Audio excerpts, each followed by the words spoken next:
itu secara benar. Jadi kalau bapak-bapak, ibu-ibu ini masih takut oleh raskin tak dapat dibandingkan dengan ridho Allah, Quran tak bisa jadi petunjuk. Tak murah petunjuk.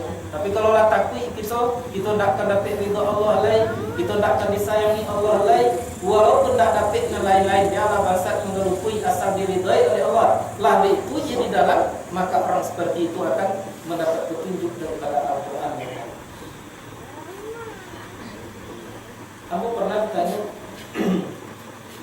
baca Quran kok Ustaz? Ujung kaji itu takwa. Tanda ujung kaji apa takwa? Al-jannatu u'iddat lil muttaqin. Surga itu disediakan untuk orang-orang bertakwa. Kini perlu Tuhan mengatakan hudal lil muttaqin. Quran itu akan menjadi petunjuk bagi orang muttaqin. Betul Tuhan. Nah jadi bertakwa akan apa ya Quran lain akan masuk surga. Rupanya Bapak Ibu yang berbahagia, takwa yang pertama itu lain daripada takwa yang ujung. Takwa pertama adalah memposisikan rasa takut kita tadi secara benar. Tak ada gitu nanti lagi rasa takut. Godang kita muda laki-laki perempuan punya rasa takut. Tapi rasa takut itu tidak terobjek kepada yang benar. Kita lebih takut tidak dapat beroleh daripada tidak mengaji. Kita lebih takut tidak kenyang daripada berpuasa. Kita lebih takut tadi raskin dapat daripada ridha Allah Subhanahu wa taala. Itu namanya tidak bertakwa. Orang yang semacam itu tidak akan mendapat petunjuk dari Allah. Sedangkan takwa yang ujung nanti setelah dapat petunjuk dari Al-Quran, ini adalah mawas diri, hati-hati. Nah, maka orang hati-hati inilah yang akan masuk ke dalam surganya Allah Subhanahu wa taala. Jadi Bapak-bapak, Ibu-ibu yang berbahagia, kalau kita telusuri lebih dalam lagi, dan diri kok kalau kita tengok sehabis-habisnya, memang kita barangkali belum berhak untuk masuk kepada surganya Allah Subhanahu wa taala. Terlampau mustahil rasulnya kita menginginkan surganya Allah Subhanahu wa taala. Mengapa? Karena kita belum masuk lagi kepada kategori orang yang mampu untuk memposisikan segala sesuatunya itu secara benar, karena tidak dibimbing oleh Al-Qur'an.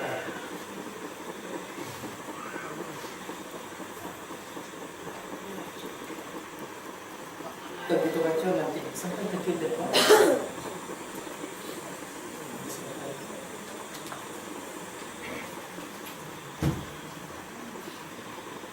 Itu ya.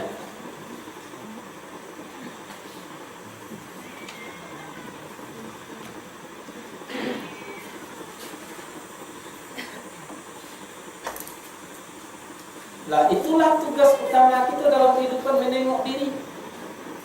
Kalau kepatih kita masuk ke dalam surga atau bangun, Allah bisa kita pertanggungjawabkan segala sesuatunya itu di hadapan Tuhan nanti.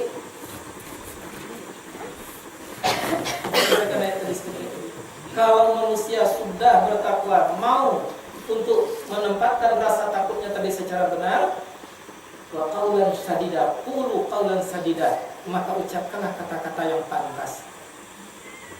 Qul khairan aw yasmut, berkatalah kalau baik, jangan berkata diamlah kalau perkataan tadi tidak baik.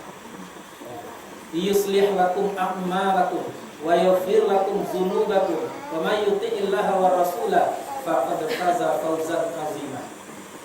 Allah sendiri yang akan memperbaiki amal kamu. Tagendang-tagendang seketik dipetopek oleh Allah. Kurang-kurang ikhlas diikhlaskan oleh Allah Subhanahu wa taala, dan diampuni kamu dengan amalan-amal kamu tadi oleh Allah Subhanahu wa taala. Dan barang siapa yang taat kepada Rasul, maka Allah dan Rasul, maka sesungguhnya dia sudah mendapat keuntungan berupa keuntungan yang sangat amat besar sekali. Ya, nyata ya. Jadi mana yang beruntung orang mendapat ridha Allah daripada orang yang mendapat tadi? Tak sadunya itu bisa merasakan itu. Tak sadunya itu takwa pertama. Nah, maka oleh sebab itulah, karena manusia adalah orang yang pantas untuk surga. Dan kalau tidak ke surga adalah ke neraka, maka diberilah manusia tadi amanah oleh Allah Subhanahu wa taala. Apa ujungnya? Sebenarnya inna aradnal amanata 'alas samawati wal ardi wal jibal fa abaina ay yahmilna wa ashfaqna minha wa hamalahal insan. Kami hadapkan amanah itu kepada langit, kami hadapkan kepada bumi, kami hadapkan kepada bukit, semuanya tidak mau menerima. Enggan dia. Mengapa? Karena dia khawatir tidak akan mampu menjalankan amanah itu. Nah, lalu apa yang terjadi? Wa hamalahal insan, dipikul amanah itu oleh manusia. Innahu kana zuluman jahula, bahwa sesungguhnya manusia itu menjadi orang yang jahil, menjadi orang yang zalim, karena amanah-amanah tadi tidak bisa memposisikan secara benar, karena tidak dididik oleh wahyu Allah Subhanahu wa taala. Itu pendek haji. Maka apa yang dikatakan amanah? Pitawuh. Siapa nabi pitawuh tadi? Allah Subhanahu wa taala. Nama narimo pitawuh? Kita. Seluruh ketawa itu pasti akan dipertanggungjawabkan nanti di sisi Allah Subhanahu wa taala. Apa-apa perkara itu, apa-apa amanah itu, segala sesuatu yang diberikan Allah kepada kita, atau segala sesuatu yang bersifat situasi kondisi yang sampai kepada kita, seluruhnya itu adalah merupakan amanah Allah yang akan kita pertanggungjawabkan nanti di hadapan Allah Subhanahu wa taala. Kaki, taruh Allah. Tangan, taruh Allah. Mata, kita taruh Allah. Masuk kita lebih ke dalam lagi. Akal, ketaruh Allah. Nafsu, ketaruh Allah. Hati, ketaruh Allah Subhanahu wa taala. Kemudian keluar kita, jadi alam semesta, udara, ketaruh Allah. Segalanya ketaruh Allah Subhanahu wa taala. Dan paling tinggi amanah tadi adalah Al-Qur'an atau wahyu Allah Subhanahu wa taala. Seluruhnya nanti akan diminta pertanggungjawaban kepada kita. Ala barakus itu memakai kaki. Ala kok kira-kira bisa kita menjawabnya nanti. Kaki tadi sudah kita posisikan secara benar. Nah, sejak dulu ibu-ibu ke kaki. Berapa kali baru nama dilangkahkan secara benar? 10 kali. Lah 70 tahun umur. 7 kali baru, berarti sekali setahun melangkah. Dan selebihnya enggak. Itu kan dipertanggungjawabkan lagi. Sejak dulu kita memantau. Nah, berapakah baru yang sudah kita manfaatkan secara benar mantau tadi? Sejak dulu kita bertelinga. Sejak dulu kita berpikiran. Tidak ada satu pun yang akan terlewatkan nanti. Seluruhnya akan ditanya. Seluruhnya akan dipertanggungjawabkan di hadapan Allah Subhanahu wa taala nanti.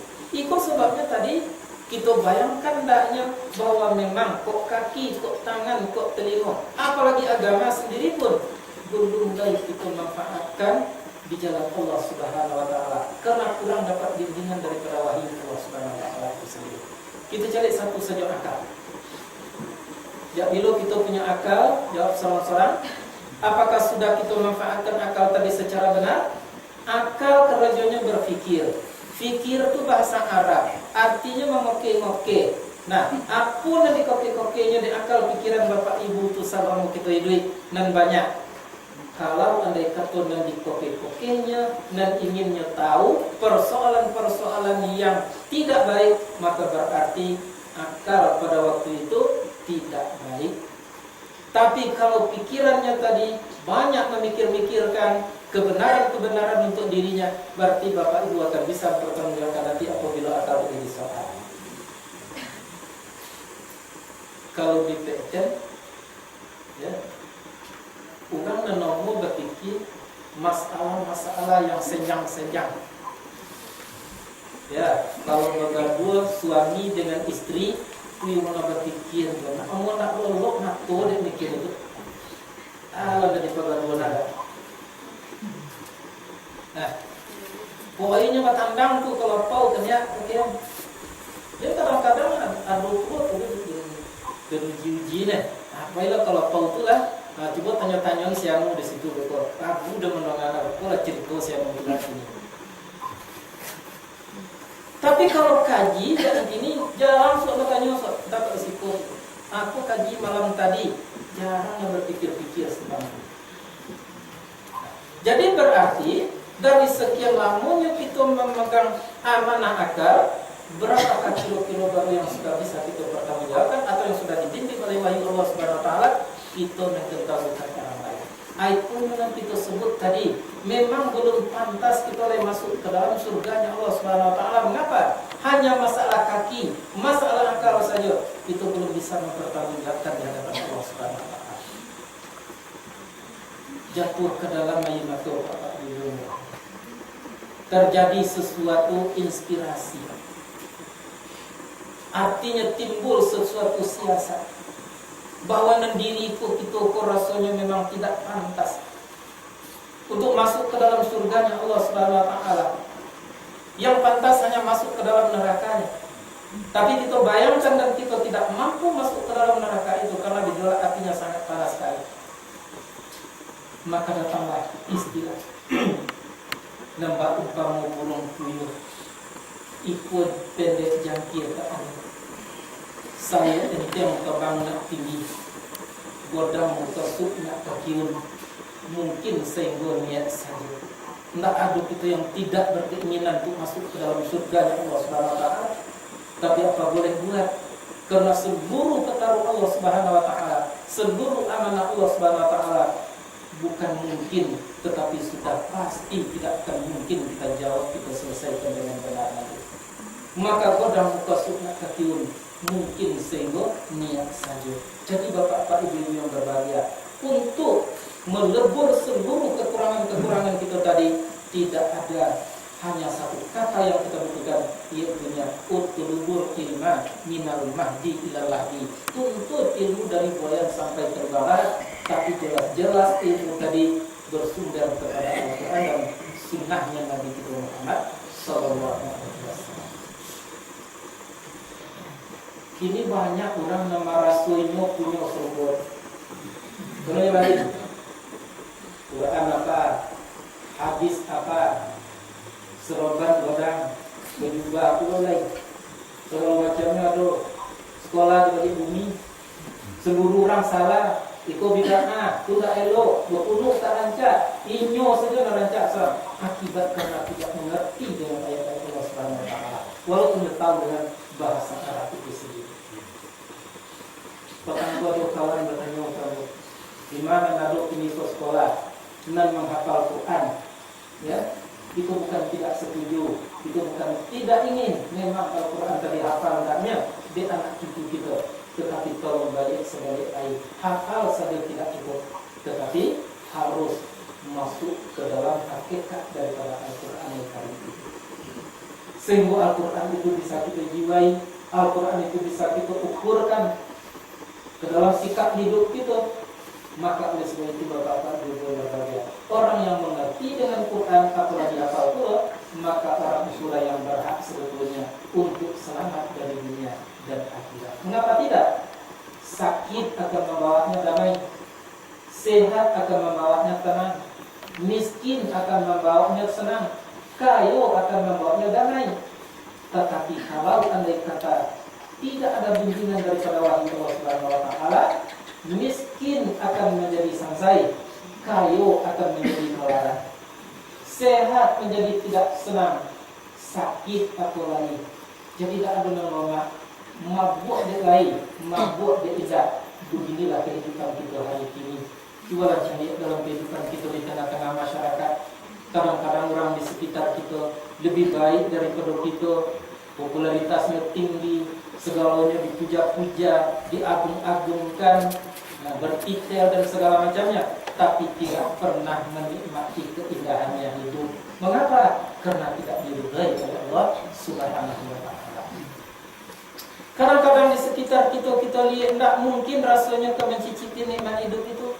Hidup melarat, dapat pagi habis sanjo, tidak ada yang akan direncanakan tadi yang bisa dipastikan, tetapi ini mendapat kedamaian dapat dengan ketentraman hidup. Mengapa? Karena dia pasrah kepada Allah Subhanahu wa taala, karena bimbingan daripada wahyu Allah Subhanahu wa taala. Dari kampung aja itu kehidupan sampai ke kota-kota godang, sampai kepada orang-orang yang berpangkat seperti ini. Banyak sekali yang terlunta-lunta hidupnya. Jadi pengemis walaupun namanya ditukar-tukar. Pamalian kini ditukar dengan koruptor. Ya, tikus kini diubah namanya dengan politikus. Hebat namanya kini, tapi yang sebenarnya adalah orang-orang yang tidak bermoral itu, orang-orang yang tidak benar kehidupannya semacam itu, sehingga tidak mampu dan tidak sempat mencicipi apa yang dikaruniakan Allah Subhanahu wa taala kepada dirinya. Mau kita seperti itu, tinggalkan Al-Quran. Kalau tidak mau kita seperti itu, ayo mari kita pelajari Al-Quran itu secara bersama-sama. Allah tidak akan menunjukkan pelajaran Quran itu. Mengapa? Karena memang sulit kecil orang pelajaran Al-Quran. Tapi setelah dicubukan, maka orang-orang yang telah mempelajari Al-Quran sekian lamanya, maka justru bapak ibu yang berbahagia mampu mempelajarinya, walaupun ibu-ibu, walaupun laki-laki.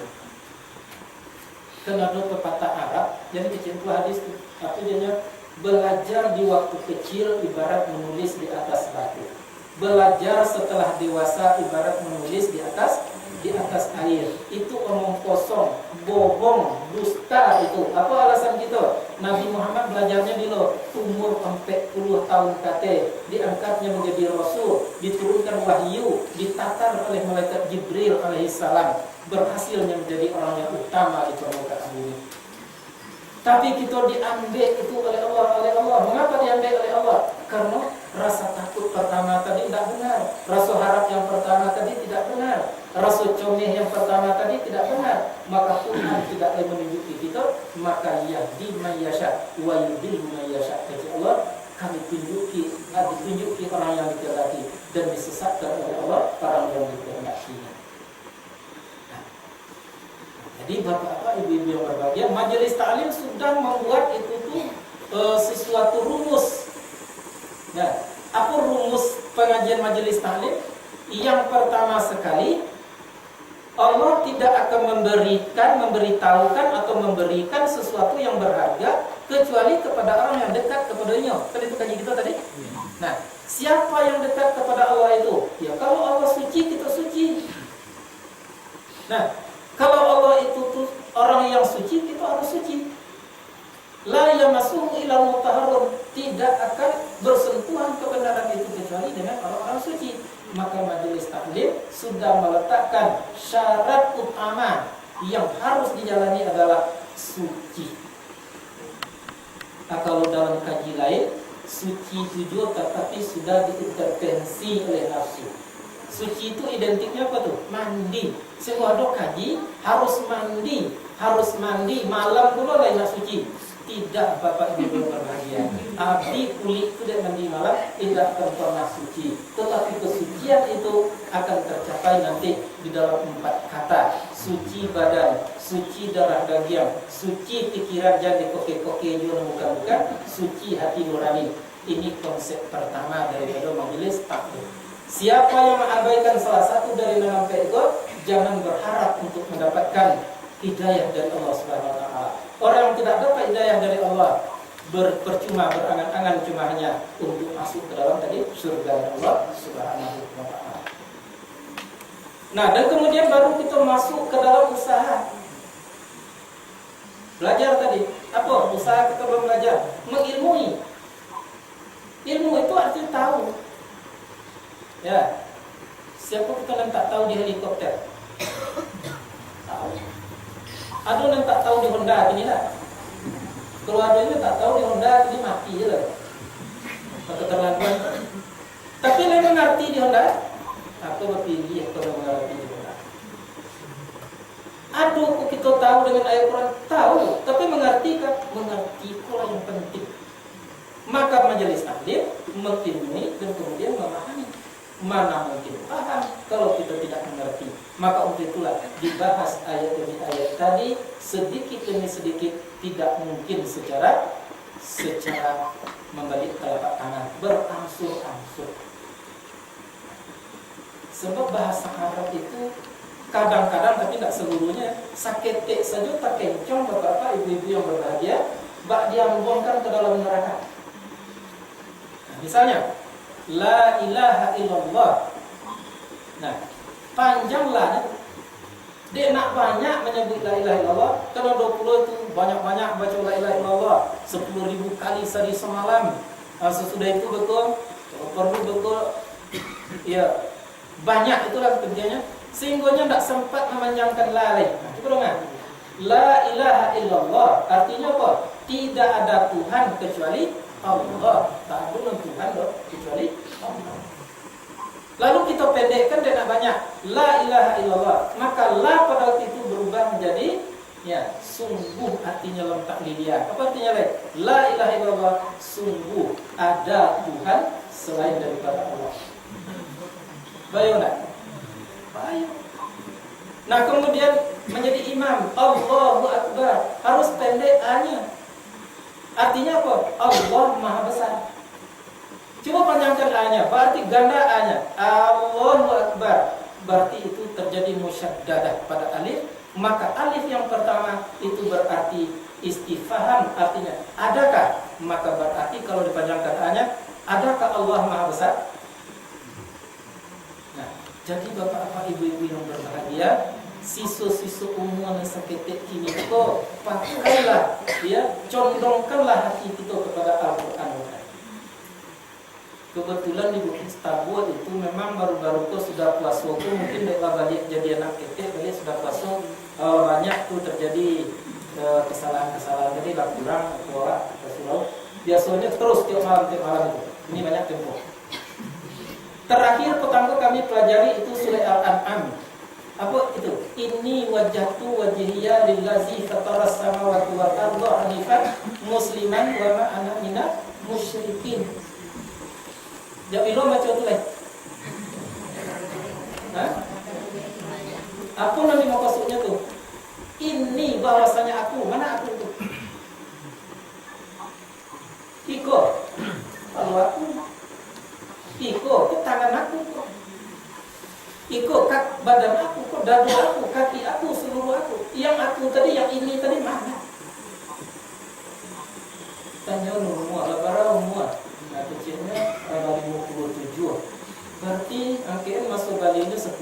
Berarti 87 tahun baca ini wajah ya. Yang ini banyak mengerti lain. Pak ceritanya kok Pak Guru yang berbahagia. Orang maksudnya bisa rubah. Itu sebab disebut tadi sayur enti yang terbang nak tinggi. Godang muka sup nak ketiun. Mungkin sayur niat sayur. Nah, ternyata wajah tu lain. Wajah. Apa yang dikatakan wajah? Itu dipelajari bapak-bapak ibu-ibu. Jadi tak bisa. Malam tadi pun dipelajari itu di surau Bukit Tabuat. Bunyinya tuh, jangan kamu keraskan bacaanmu di dalam sholat, dan jangan kamu lunakkan benar bacaan kamu di dalam sholat. Carilah olehmu di antara yang demikian itu sebagai jalan. Apa ukurannya? Tidak diberi ukuran oleh Allah. Jangan keras. Ba'a Koreanya sampai 5 Koreanya. Tidak ada ukuran. Al-adatu muhkamatun kecita usul. Adat itu adalah sebagai hukum. Kalau umpamanya kita sembahyang bertiga berompe, jadi pukul kadang-kadang percaya. Ya, kalau di setan banyak terjadi itu. Dan sembahyang inyo, imam inyo, itu inyo, imam inyo, apa namanya itu, makmum inyo. Sembahyang pakai ini. Balawanan dekat Quran. Aduh, kalau sembahyang tadi tidak baca deh, untuk saja betul untuk bawa tak ada. Muang-muang aja sembahyang. Itu dilarang itu. Jadi posisikanlah secara benar. Kerasnya tadi sampai di mana kerasnya? Kalau banyak 5 ribuan kakek pakai mic lah. Bahkan tak cukup pakai mic, jadi 5 kata bahkan pakai muazzin cik kawan menyambung bacaan imam. Kan itu Allahu Akbar, kecil imam muazzin menjawab Allahu Akbar, pakai mic itu lain tak. Kau sembahyang berduanya pakai mic. Tidak di tempat. Ada pula sembahyang tadi dan antok-antok saja seperti yang tadi. Padahal rukun sembahyang tadi takluknya ada rukun zikirinya, ada rukun fi'linya, ada rukun fardinya. Ini rukun antok-antok saja saudara. Begitu manusia, karena tidak kembali kepada Al-Quran itu secara utuh. Nah, jadi bapak-bapak ibu-ibu yang berbahagia, akhirnya dulu ya jadi itu.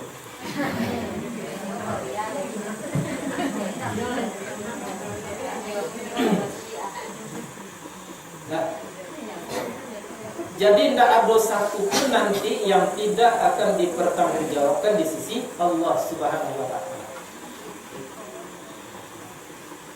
Baru-baru kau mau ditanyakan kiamat. Lah, sejak dulu kita boleh tahunya kiamat itu. Sejak kini.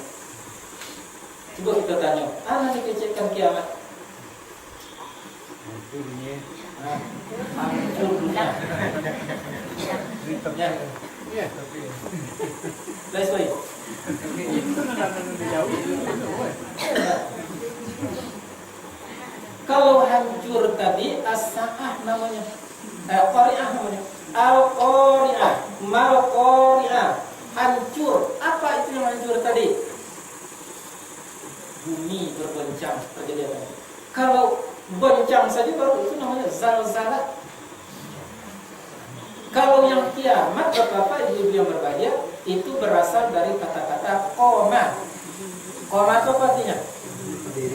Berdiri. Jadi kiamat artinya di hari itu berdiri nanti. Segala sesuatu yang lupa berwujud nanti. Segala sesuatu yang telah berlalu diwujudkan nanti. Sehingga bapak ibu yang golak tadi itu tidak ada yang tinggal nanti di hari itu. Ke bapak cari besok golak tadi, benarkah atau tidak?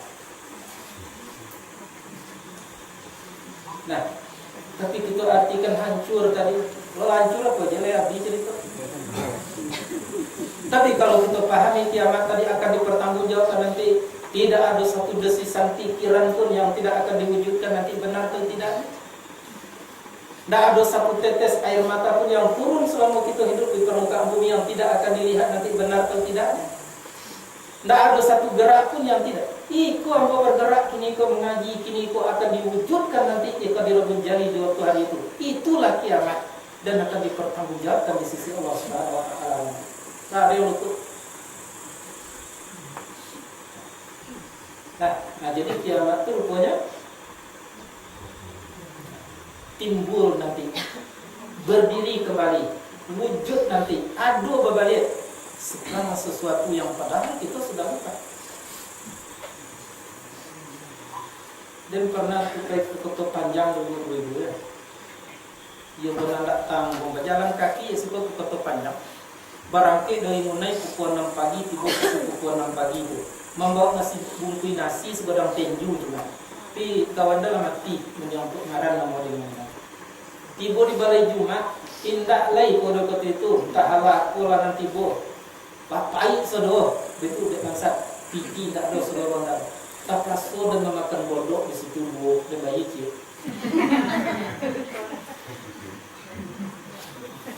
Kalau ditinjau dengan kebenaran agama, mungkin itu tuh baru syubhat. Mengapa? Karena ketiadaan. Kan ketiadaan. Mungkin syubhat baru. Itu godok tuh kalau muncul nanti itu.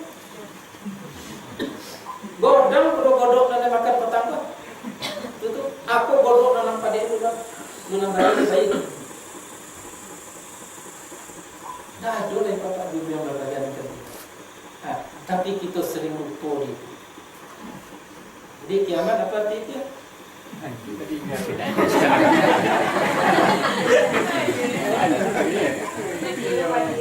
Kita harus istiqomah.